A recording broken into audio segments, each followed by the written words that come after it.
उब्राचौर मान्छे कतिजना छन् अहिले यहाँदेखि यहाँसम्म पुरै भरिभराउ छ यो ठाउँ एकदम नै रमणीय को लागि सबै यतापट्टि फुटबलको भलिबलको कोर्ट छ यतापट्टि मान्छे हिँड्नको लागि फुटपाथ यो मर्निङ वाक इभिनिङ वाक गर्नको लागि यस्तो रमाइलो छ हामी चाहिँ अहिले स्कुटीमा भिजिट गरिरहेको छौँ यो ठाउँ यस्तो रमाइलो पाराले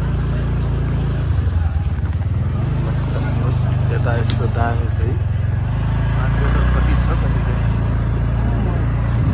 एउटा आन्दोलन गर्न पुग्ने मान्छे छ यतिमा पार्टी कुनै पार्टीले आन्दोलन गर्दाखेरि यति मान्छे लिएर आयो भने त कति हुन्छ है